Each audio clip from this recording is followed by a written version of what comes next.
Minister, I was hoping this evening that you could give us an update in terms of the implementation of the National Recovery and Resilience Plan. We know the importance of the plan, given the hefty investment there in terms of battling climate change and also the digitisation of local economies. So I was just hoping that you might have a progress report this evening. Thank you very much, Deputy O'Sullivan. The European Union's €800 billion Next Generation EU recovery instrument, along with its €1.2 trillion 7-year budget, is central to the Union's response to the global pandemic. The aim of Next Generation EU is to help repair the immediate economic and social damage brought about by the pandemic and to prepare for a post-COVID Europe that is greener, more digital, more resilient and fit to face the future. The Recovery and Resilience Facility is the largest component of Next Generation EU, making more than €700 billion available to Member States in the form of grants and loans, with Ireland in line to receive almost €1 billion in grants over the lifetime of the facility. In order to access this funding, Ireland has developed a National Recovery and Resilience Plan with a total value of €990 million, which sets out the reforms and investments to be supported by the facility. The overall aim of Ireland's plan is to contribute to a sustainable, equitable, green and digital recovery in a manner that complements and supports the Government's broader recovery effort. The plan is based on 16 investment projects and 9 reform measures covering 3 priorities: advancing the green transition, accelerating and expanding digital reforms and transformation, and social and economic recovery and job creation.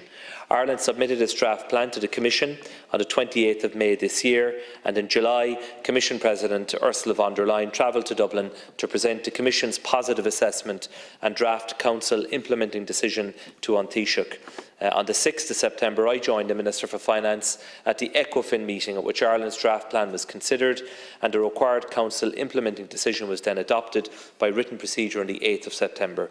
Now that the decision has been adopted by the Council, the plan will be the subject of a financing agreement between the Commission and Ireland. The next phase, is the implementation of projects over the period 2021 to 26, with milestones and targets to be achieved so that EU funding can be drawn down, and implementing bodies being established in my department to drive progress and delivery of the projects. Yeah, thanks, Minister, and thanks for the response. And as you said in response to an earlier question, we have a minute here to talk about 16 investment projects, as you said, and 9 reform measures. I suppose what triggered this question on my own behalf is that I would have noticed in the last couple of days that the Spanish government have actually made an application for disbursement themselves. I think an initial 10 billion of, 69 billion that they have applied for. So just in relation to, I suppose, a timeline or timescale for how we are going to, I suppose, go about disbursing of our own monies. Do we have any timeline in mind? And I suppose just in relation to myself, I'd have particular interest in relation to the electrification and the upgrade of the Cork Commuter railway line in particular, but also if you have any information pertinent to the €85 million digitalisation and in terms of rolling out broadband, and we know that there are concerns about delays in broadband rollout at the moment. Will that have any negative impact on that digitalisation programme? And just finally, 114 million for the Solace Recovery Skills Response Programme about greening the economy and preparing the trades for that. If you had any information on that, I'd appreciate it too. Thank you.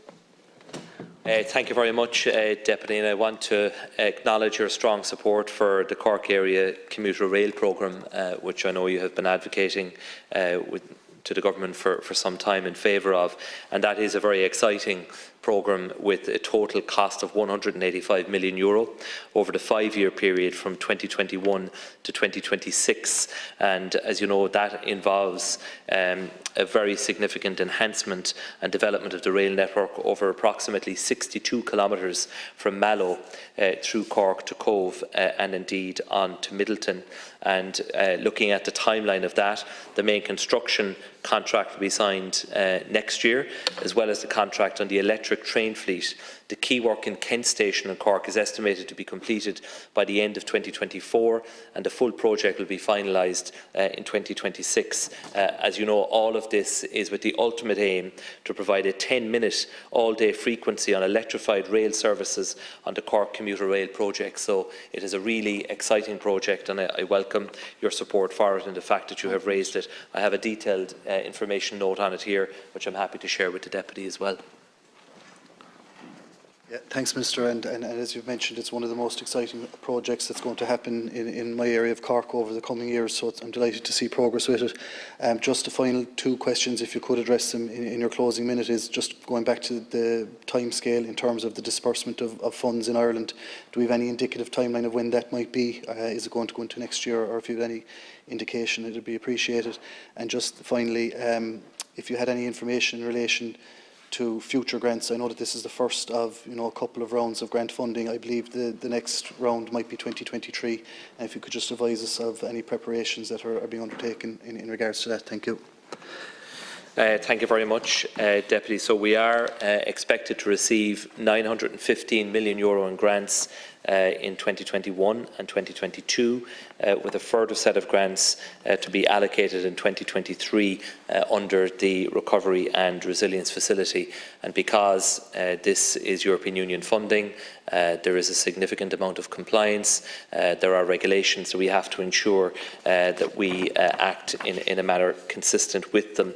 And also, just to make the point, it is a performance-based instrument, as you know. Ireland will make its first payment claim to the Commission in the second half of 2022, and then in each subsequent year until 2026.